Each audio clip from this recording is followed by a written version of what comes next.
starting your journey to financial freedom. Now. You're listening to the New Investor Podcast.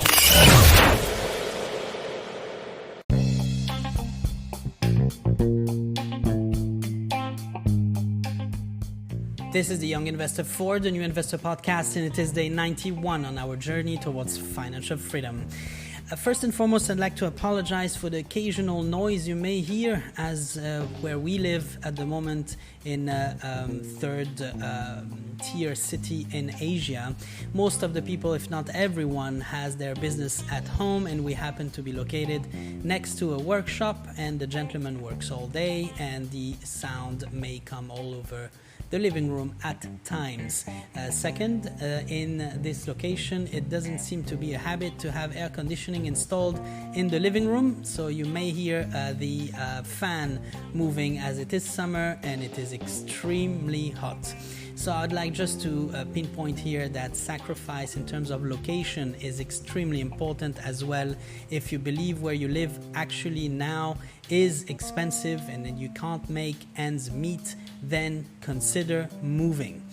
So to get back to the podcast, all the lost gains accumulated since the beginning of the year and the trade war between the US and China have now been recovered, mainly because the Federal Reserve of the United States have maintained their interest rates, most probably due to the fact that the trade war has created more economic activity within the United States, and the economy is healthy, the economy is strong. There is no need to boost it further at this stage, while still putting them down is still considered, and they voiced that consideration, which in case the situation escalates. So investors' confidence is temporarily back. Once again, the markets closed yesterday on a positive note, and these are the quick headlines. Only 9 days to go, until the end of the month, and I have no doubt that you have managed to score some great savings this month, as I did. And as I told you in the beginning of the month, I had set an objective to ensure I have built enough cash to increase my position in Apple stocks. The stock recovered strong, and that may no longer be possible for me for now. But I am looking forward to see how this impacted their quarterly earnings, but I doubt I will have the opportunity to buy the stock at the price target I had set, which is now about $50 below the current one. So it could have been possible should the headline that we know had escalated much further.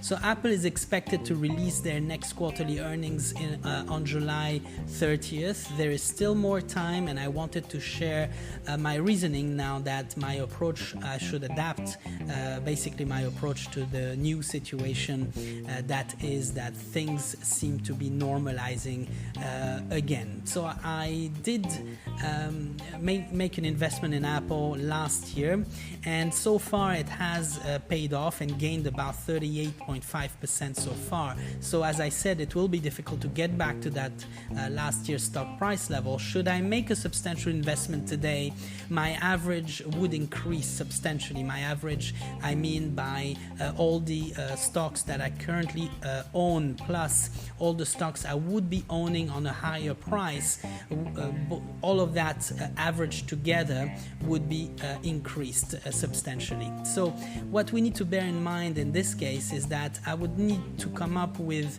what is the acceptable average or the new acceptable stock price I would be ready to consider at a higher price, obviously, to increase my position, and then set that new price as a target and initiate the process to make my investment. So I started building cash since a while, since my last investment 2 months ago.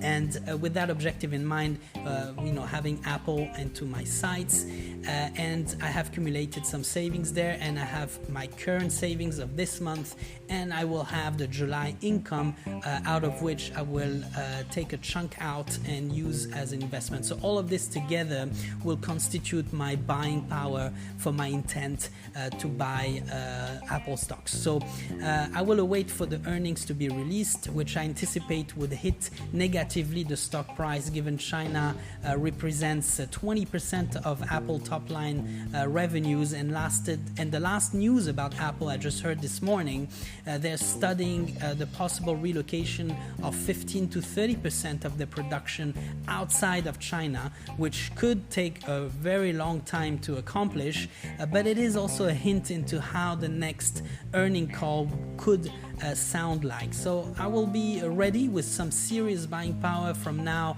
until the end of July. However, I will also consider the risk that everything may return to a certain degree of normality between the US and China until then, and that is for two reasons. One, the G20 will happen on the 28th and 29th of June. President Trump and President Xi Jinping of China will meet and talk. Things could evolve positively, hence affecting how the stock price of Apple reacts. So if everything goes well and there's some new initiatives between the two countries taken, then obviously the stock price of Apple will go up, but we don't know exactly what will happen at this stage. So I'm not going to go into more technicalities. It is my own judgment and strategy, and I do not base it on hundreds of hours of CNBC or Bloomberg or listening to some financial advisor. I am certain you can come up with similar reasoning on any other stock, provided you're genuinely interested in the companies you own or wish to own. Stay appraised,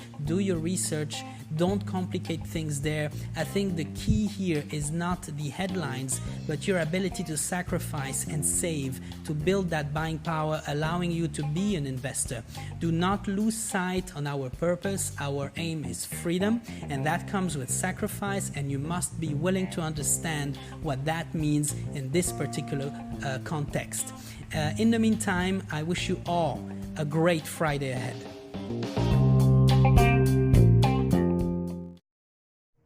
Thank you for listening to the podcast, and I really hope that it brings you some additional support on your own journey towards financial freedom. Don't forget to hit that subscribe button to never miss an episode, and looking forward to your DM and follow on Instagram at New Investor Podcast. In the meantime, stay invested, be patient, and keep playing the long-term game.